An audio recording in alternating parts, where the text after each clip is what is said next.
Okay, welcome everybody. Thank you very much for joining today's webinar. Our topic today is delivering major projects, leadership, culture, and execution, which seems particularly relevant given that the National Electricity Strategy was published a couple of hours ago. We're making our way through it, but it looks like there will be a significant need for major projects in the short term. So I hope that people who are joining will find this information useful and they can keep these things in mind as they're planning their own major projects to meet Canada's electricity future. So for those of you that don't know me, I'm Lorena Patterson. I'm the president of Water Power Canada.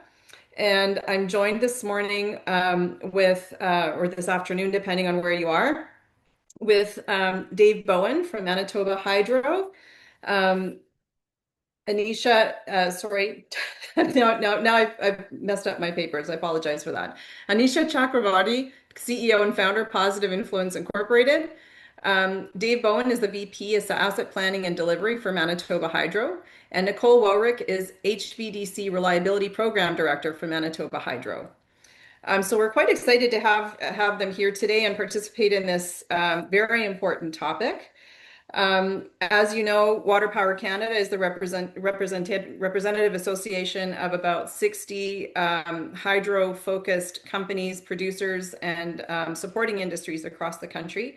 And this topic today is really at the heart of every successful major project.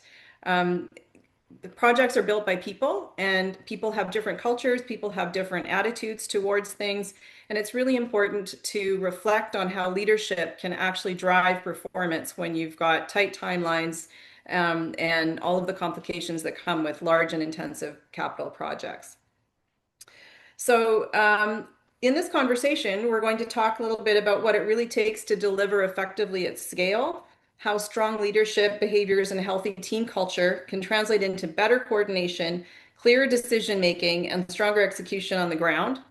We're also going to look at practical real world lessons from major projects, what's worked, what hasn't, and how organizations can introduce accountability, improve readiness, and identify people related risks earlier in the delivery cycle.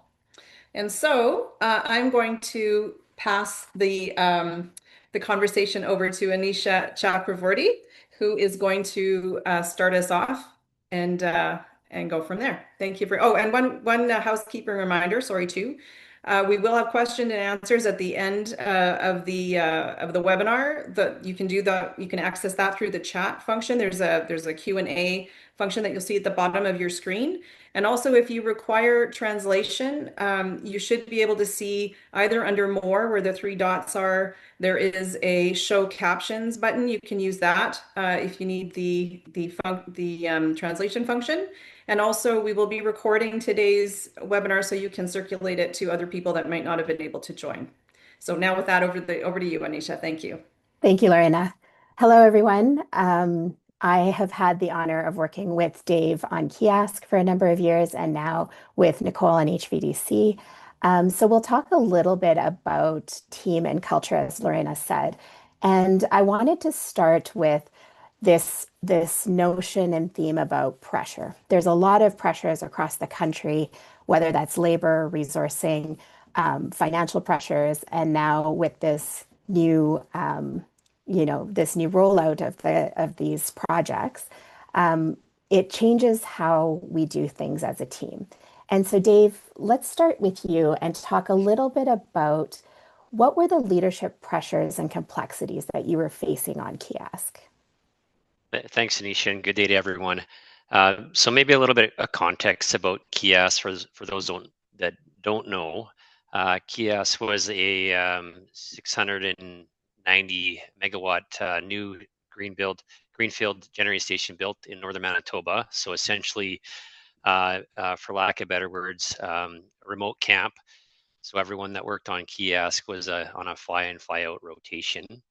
And it was a 10-year build project. So 2 years to build access and camps, 2 years for river management, and then the remainder of the time to build the generating station and all the different parts and pieces to bring the units online. And so when we talk about pressure, so we had I had the privilege of meeting Annisha about a third into our build, and so that would have been in 2016. And I think all of us that do projects, we show up to succeed each day, and we have high expectations on a project like Kias. There was 9 critical success factors. Of course, safety, getting everyone home safe each day, the environment, top 2, cost and schedule, your typical ones, quality. But then we had Kies was it's a partnership with the Kies Cree Nation partners between Manitoba Hydro and 4 Cree Nation partners, and there's lots of expectations for delivery for everyone. So for the province, for the partnership, etc. And when you talk about kind of boots on the ground, so I'm talking about, hey, we're just in the middle of construction. We're at a point in construction on a generating station where we're starting the major concrete works and the major earthworks, and we weren't in that year 2016. We weren't achieving everything we wanted to achieve, and so if you can imagine that you have crews of hundreds of crews of people, men and women, and they're set out to achieve and succeed their plan each day. And when that's not happening, in that, it's no different than for those of us who have hockey teams that didn't make the playoffs, and who are really passionate fans. It's hey, we're not making it. We're not making grade, and we're not happy about it because we're all driven to succeed. So there was that just natural pressure of, hey, how do we perform and how do we deliver value each day? Absolutely. Yeah. I remember when I first started at Kiosk with you, Dave, and the leadership team. I remember meeting some really, capable leaders with lots of experience, but everyone was just trying to get their work done, right? Like there's a bit of siloing, there's a little bit of just heads down trying to manage that pressure. And, with all the work we did around assessments and figuring out what exactly those pressures look like for the teams, and then deploying some strategies to help you come together as a leadership team was super important. And seeing that evolution over time was really quite something. Can you talk a little bit about some of the examples or specific leadership routines, conversations, or workshops that really helped you shift the culture? Yeah, sure. I mean, first is that I think Lorna mentioned it in the introduction. There is that these projects are they're mega projects, or call them what you want, but they're made or people. And then when we think about the team aspect, is that because there's thousands of people, we need to have really strong teamwork. And so we're trying to get to high performing team. And so some of the without having the first off the commitment, so from the company, so we had a joint venture with an agreement with joint venture, which was called BB, so Bechtel, Barner, and Elston. And so we had um, right off the bat, we had commitment from their leadership that, hey, we're going to deliver for you, Manitoba Hydro, and we're going to find a way to work through these challenges together, and we did. So some of the first things we did is that the team, I got a card still on my desk, and they developed the team on site between our Manitoba Hydro folks and BB. They established a vision, and the vision was to proudly build a legacy with a team that values trust and accountability, and and and so establishing a North Star. So why are we showing up each day? How do we, if you think about when I talked about the people required to be led each day, and the different men and women on site needed a North Star for how do we really lean in and achieve that together.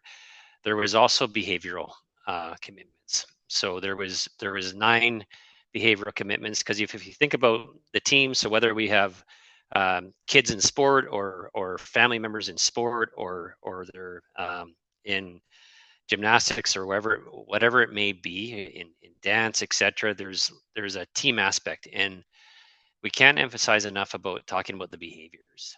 And so there's a behavioral commitment for us. The one that I always liked the most was don't hide behind your keyboard. And so when things get really busy and happen on our job, and I think it happens everywhere, minutes are tough. And so when people have shorter minutes and they perhaps don't have a strong relationship, they start lobbying emails and information over the peripheral email fence, and instead of just walking over or picking up the phone and talking to people. And so there's a practical things for actually living these behaviors on a even practical note in terms of the behaviors. And one of the things that got to give credit to our construction manager Barry Nazer. When I was at site, there was a whiteboard in our office, and every week we looked at, okay, we have the 9 behaviors. Let's have tangible examples of how we're either living them or not living them, those behaviors, so that it makes it really real. And so we're talking about, reflecting on the week that just happened or the day that just happened.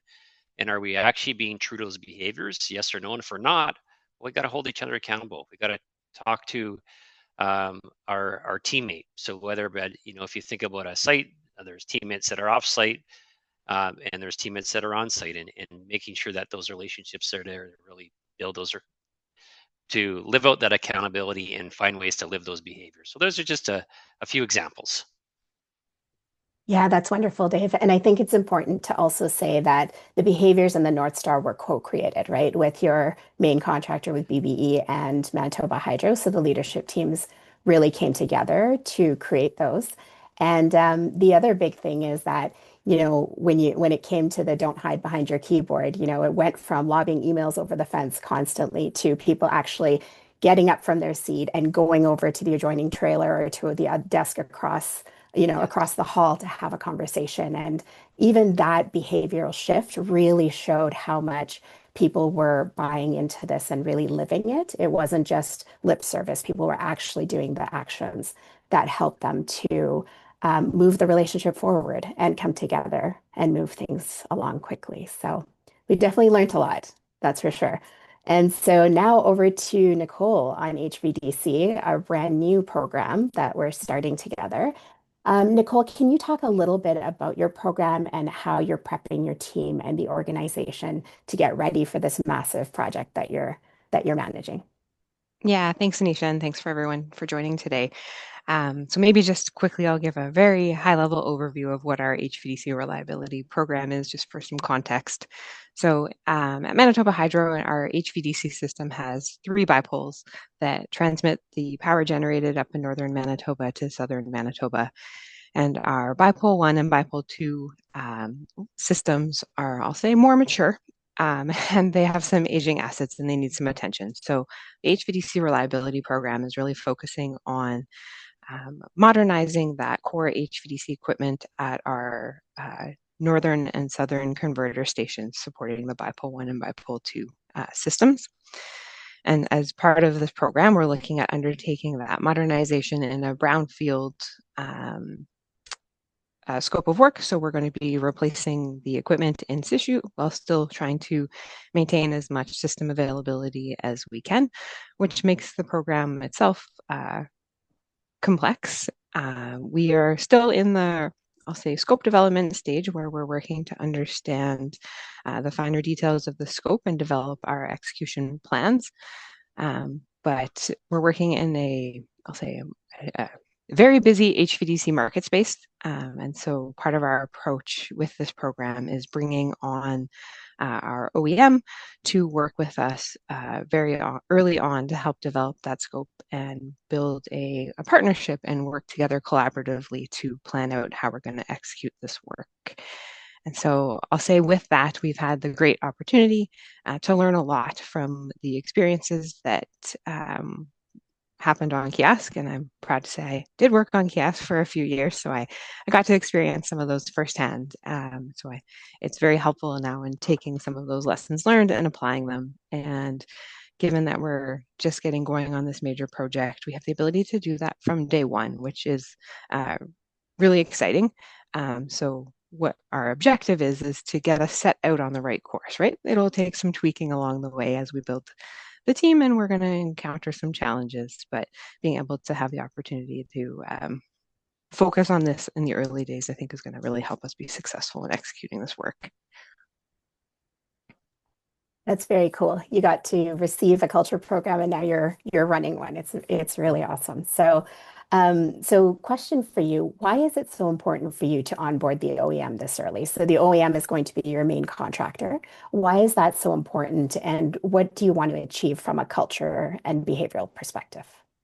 Yeah, so the OEM is a very key member of our project team. And so we're doing a lot of work up front, both within Manitoba Hydro to understand the behaviors, how we want to work together, what that looks and feels like, really shaping our culture. And we want the OEM to be a cohesive part of that team and working together. So from the very first day when we had our kickoff meeting with the OEM, we brought them in, we did some sessions and focusing on get to know one another, understand different perspectives, how people approach things, different personalities, so that we are starting to build those relationships and building that foundation of trust within our broader program team. And then we also did some workshop and exercises with them, similar to what Dave mentioned with his business card, which I still have my kiosk business card 10 years later. We did a similar exercise and really intentionally talked about how are we going to hold each other accountable? What do we want the interaction within our teams to look like? What are positive behaviors? And so we created, something similar for HVDC, and it's not just for Manitoba Hydro, but it's for the whole program team. So we've expanded this to our OEM as well to our owner's engineer, and we use that to craft a we called it a shared leadership charter, where we brought together three parties in the session and really formally made commitments to how we're going to work with one another, how we're going to behave, how we're going to hold each other accountable, how we're going to hold our teams accountable, to really set the stage and build that foundation for how we're going to execute this work. We've got amazing people in all the teams, and everyone has great experience, the best of intentions, and is full of energy and ready to get going. And so this is really helping us intentionally shape the direction we're going so that we're able to work together and deal with challenges and celebrate successes along the way together. That's fantastic. I like the celebrate successes. I feel like when these projects get going and they're super busy and you're constantly like fighting fires and running these things, celebrating successes and pausing to have those wins is really, really important. One thing I did want to mention, all of these foundational things you're creating on HVDC and what you created on Kiosk, Dave. One big thing that made it really successful was it didn't matter on Kiosk if you're working at site, if you're working at home office, or if you were working in satellite offices, depending on some of your contractors, but that everybody was still pulling in the same direction and everybody was still living the behaviors. I remember, being up at site, you could feel the culture. The team, the leadership team really intentionally made sure that was embedded in everything that they did. So whether you're walking down the Arctic corridor at camp or you're, having dinner with other people, it was just, you could feel that people were intentionally, bringing those behaviors forward. So I'm excited to see where it goes on HVDC as well. So it'll be great. Like I said, I kicked off by saying I have the honor of working with both of you. I guess it's really interesting the journey that I've taken with you as a trusted advisor. And I'm wondering if you can speak a little bit to how embedding specific advisors has supported you during your high pressure periods in these projects and programs. I could start on it, and probably the simplest example, I'll go back to hockey, um, and I hope everyone is cheering for the Canadians because they're the only Canadian team left. But I sure hope that changes next year.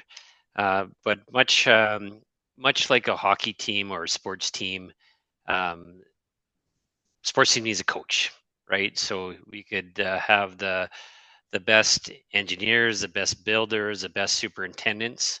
Um, but if we're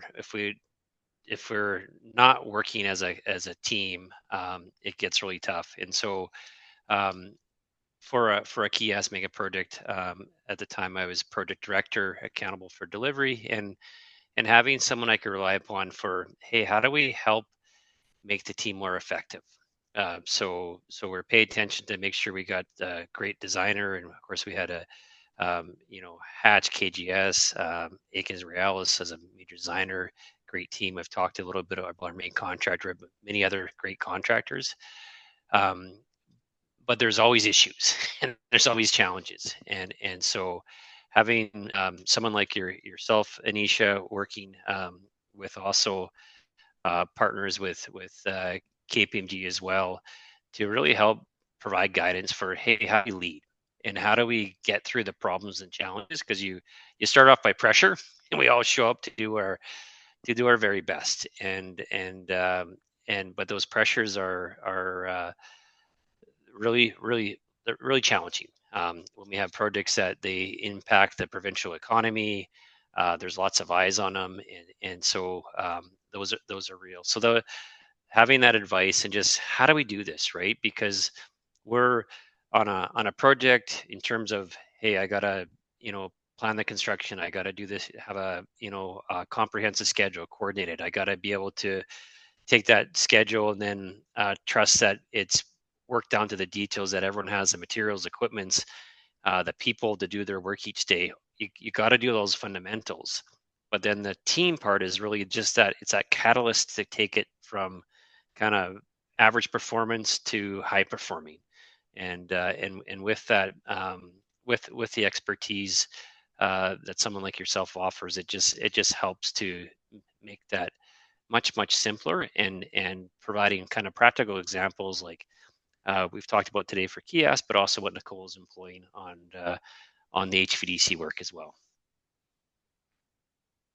Yeah, I'll just add to that as well, Dave. Like, I think delivering projects, we do that well, and we have our foundational scope, schedule, and budget. And we have our plan, and we have everyday pressures to keep delivering and make sure that we're hitting milestones. And we're good at keeping an eye on that. But what bringing in support and some coaching has done is help us also make sure that we keep a focus on intentionally how are we building that high performance team for HVDC specifically from day one, right? And so we take time out of our day or week or month on a regular basis to focus that conversation on where are we at, how are we doing, what can we change, what can we do differently to keep improving. And so bringing on that support has really, I think, kept a focus on that, holds us accountable as well, to make sure that we continue to have those discussions so that we don't lose sight of it,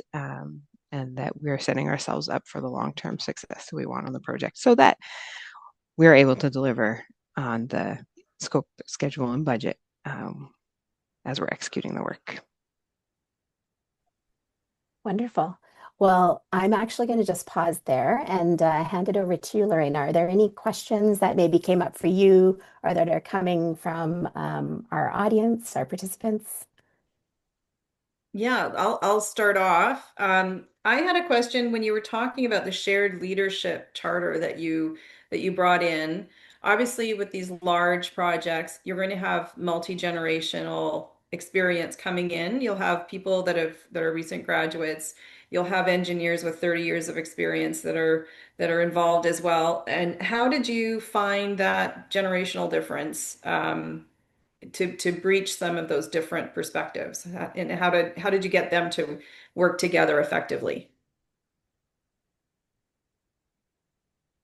I could take a start. So I mean, on these jobs, there's thousands of people, and so when we boil down to leadership, so usually the leadership, let's just talk about, there's 10 or 20, and to your point, Lorena, it's we have people from all different nationalities, cultures, backgrounds, etc. And so some might be young, some might be older, and so I think just boiling it down is just, it's that common purpose. So the vision for the Kiosk project was one team building a clean energy future for Manitobans and beyond, and really just help people understand that and help them understand.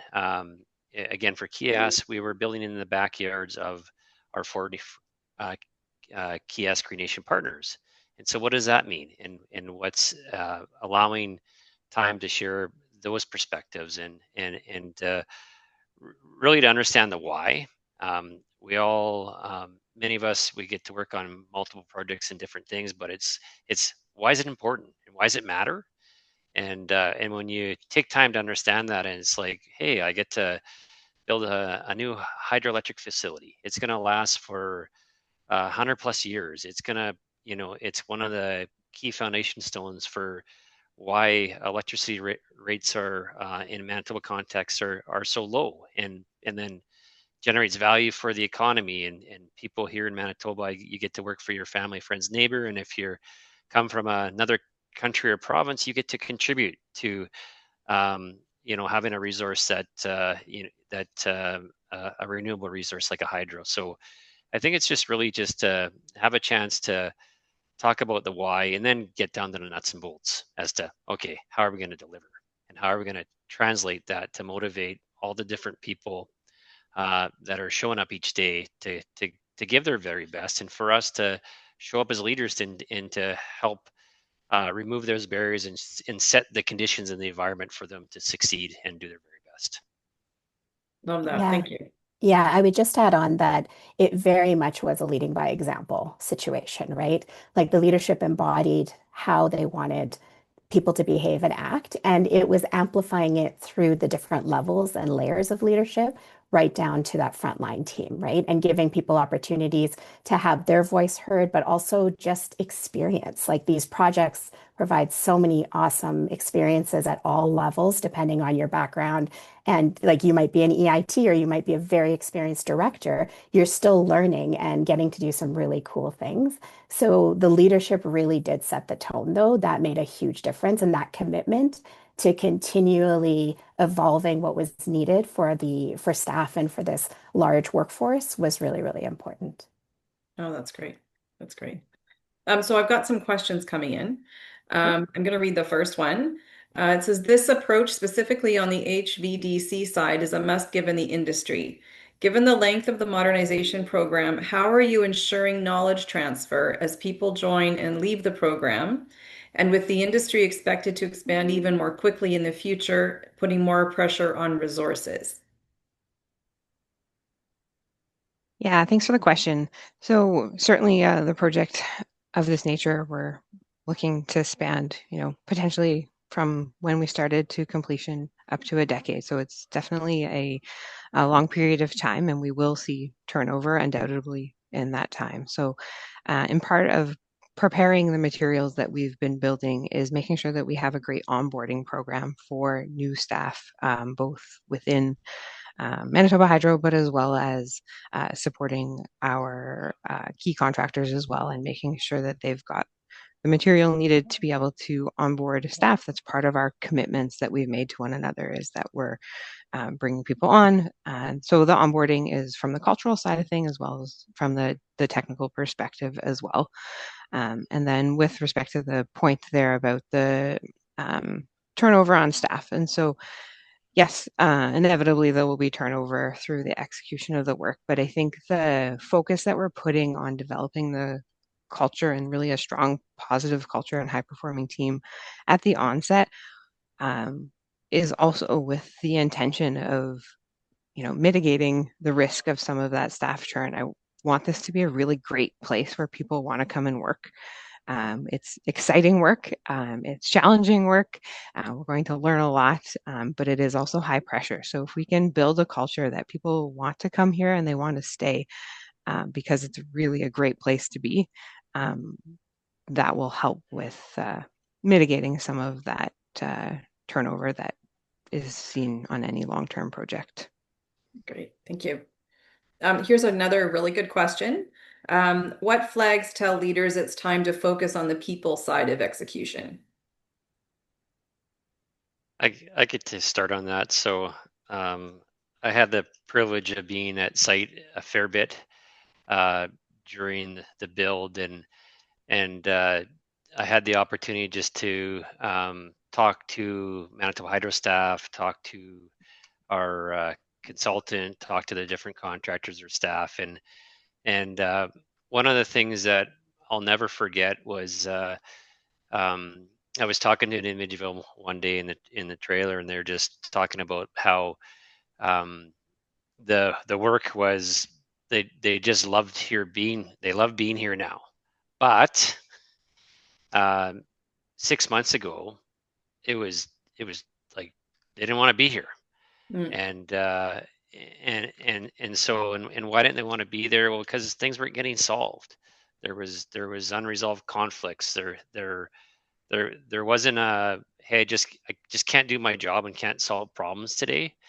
And of course, that's really frustrating because when you have people that project people, well, we're there to get things done and we're there to be successful. So it's as simple as just having your ear to the ground as to and talking to people and how you doing and how's it going. I mean, it shows up, obviously it shows up in your metrics in terms of schedule and cost, but those are all lagging metrics. The one leading scoreboard we have is actually just, hey, how are we actually solving, like when we talk to someone on the team, are you solving problems effectively today? Yes or Mhm. no? And that's a leading indicator, because if the answer is no, chances are you got some team problems. Yeah. Yeah, and I would just add that if your decisions are getting bottlenecked and your risk matrix is growing and growing, growing, and nothing is getting solved, there's some pretty good indicators of whether communication is flowing, whether the conversations are happening that need to happen to move things out of the way quickly. Often, some of the flags we see is that people turn into their silos to try to solve problems when really they need to solve problems with fellow leaders and peers and move things really quickly. So if things are spinning, no matter how small they are, and they're spinning, spinning, spinning and not getting to resolution, there's some flags there that there may be some issues with the team and how they're doing their work. And one other thing, which may feel obvious, but turnover is a big one too. If you have people constantly coming in and out, especially at some of your leadership levels, you may want to take a look at what's going on at the program, like as a whole. And I guess you could say that Nicole has incorporated this early on in the planning process so that hopefully you don't get to those red flags and hopefully you're stay ahead of it in the curve, right? You Yes, bet. absolutely. Yeah. Well, and there's an interesting, your setup, Nicole, you didn't really talk as much about your setup. So your setup is No, yeah, different from Kiosk, where you it have is. the enterprise, really leadership and people from the enterprise helping you. So it's like a matrixed kind of setup versus where Dave had, Kiosk was one kind of business unit. So that's also, I'll hand it over to you, Nicole, but if you want to talk about why you're doing it this way, that might paint a bit of a Sure. picture. Yeah. Sure. Yeah. So as you mentioned, we are matrixed across Manitoba Hydro as opposed to a projectized structure. So what that looks like for us today is, within my core HVDC reliability team that I lead directly, organizational structure wise, we have a fairly small but mighty team of about a dozen people right now. But across Manitoba Hydro, there's over 200 people working in some capacity supporting this program today, and that's expected to continue to grow as we ramp up. And so um, that really, I think, heightens the importance of this work we're doing early on, because I don't have necessarily direct supervisory authority over the majority of the people working to support the successful execution of this project. So we have to really be aligned in other ways in order to support the execution of this work and understand how we're going to work together and how we're going to make decisions and how we're going to escalate things quickly if they're getting stuck, so that we're able to move things at pace. So a little bit different than if there was a direct supervisory line where you talk to your boss and your boss talks to their boss to keep things moving, right? We're working across the entire organization together to do this. That's amazing. That's a very different approach to traditional leadership for these sorts of projects. That's great. I have another question. So, Anisha, could you point to a specific example to demonstrate the value of the coaching that you provided? And could you let our listeners know how much technical knowledge is required on your part to do the work that you do? Sure. So I'm going to start by saying I'm not an engineer. I don't have that technical background. My background is in finance, project management, change management, and strategy. So I come from with a different lens. I would say the most important piece is understanding the cadence of these projects and how it feels to be in them. So knowing the types of pressures that the leaders face, knowing what it means to be in pre-feed, feed, construction, getting ready to hand over to operations, just understanding that pace and where decisions need to be made and which leaders kind of need extra support at which times is really, really important. So the exposure to these projects is kind of helps you grow that knowledge. I'm very interested in these projects. I find them super interesting. I learn a lot. I listen and I absorb. So I can understand enough to follow conversations. And honestly, I'll often pair with somebody who is a bit more technical. So if we're running a workshop, let's say with an engineering focus, but we're really trying to get the leadership side of it, I will pair with somebody who can say, okay, we're going down this rabbit hole. This is getting way too technical. I intuitively might know that, but having an expert in the room always helps to kind of help level set that a little bit as well. When it comes to coaching, I always say that coaching is an integrator. So, on a program like this, when you have your goals and you know where the team wants to go, you've done the assessment work so you understand where the gaps are that you're trying to close. When you're working individually with leaders, at that point, you're their trusted advisor. This is their opportunity to have the space to talk about the things they might not be able to talk about with their peers, with their teams, or even with their spouses. I had a few examples of people saying, I can't talk about this at home. I don't know how to process the information. So I would say having some structure in the coaching, I used like a fairly simple formula so that we would flesh out, the issues quickly. And then we could deal with it with strategies that would often come through inquiry using a question-based coaching approach.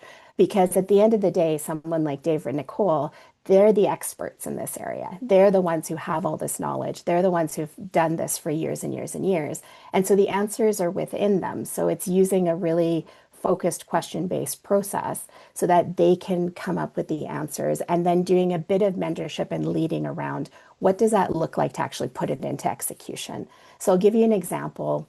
I was coaching a number of the managers when it came to kiosk for both the owner and the contractor. And there were really difficult conversations that people were having trouble having with their peer because they'd known each other for so long. They'd come up together through the ranks. They really liked each other, but they really needed to have this hard conversation around resourcing. And in one case, there was a design issue they were working on between the engineering team and the construction team. And they were having trouble giving each other feedback. And in that scenario, it was interesting because the leaders brought it up to me independently. We had separate coaching sessions, nothing was connected, but this theme came up. And as I dug into it with one leader, it became, a personal thing of how they were feeling when they tried to communicate to this person before. And for the other person, it was just, we need to get this work done. How do we get this done? So they weren't necessarily listening. And so the coaching for each person, the person who felt maybe a little bit attacked or hard to communicate, we worked on their actual communication strategies. And we actually went through and figured out a script and what felt good for that person to have the conversation. And with the other person, I worked more on, okay, I know you're under fire. I know this is busy. How do you listen? What does active listening actually look like so that you can solve this problem together rather than just pushing it off because you're just not hearing each other that way. So yeah, I hope that kind of illustrates and answers that question. Yeah, absolutely. That's a great approach. There's so much psychology involved in human relations. And yeah, that is often overlooked when we're putting teams together. So that's great. Another question based on the commentary of getting people to get up from their desk, Dave.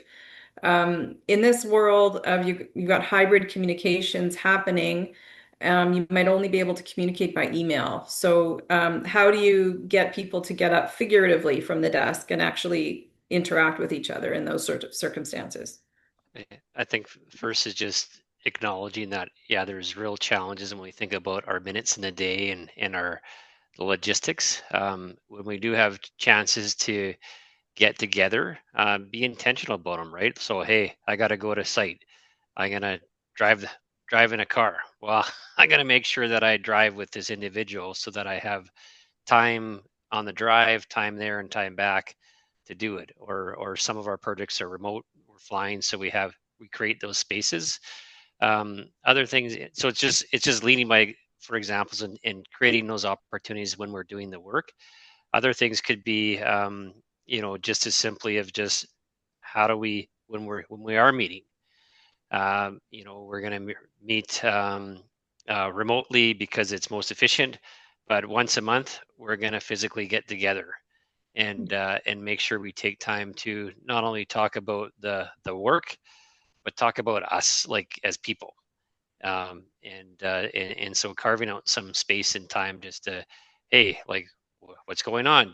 What's going on in your life? What are your different pressures? And so we make that kind of personal connection to acknowledge ourselves as, hey, we're all people and we love to work, but we probably love to do other things as well, and just to get to know each other a little bit. That's great. I Thank can you. I can Go add a ahead, few Nicole. things that we're currently doing for HVDC. So some of it, it's very simple things that we're currently implementing. We're actually in the middle of a move within our building so that the team can all sit together. And one of the very intentional decisions that was made to ensure that we are seeing that get up from your desk cross collaboration behavior is we're mixing up the teams. So we have the engineering department, we have our construction department, we have our project controls and monitoring team. And what we've done is we've mixed physically where everyone is sitting amongst one another.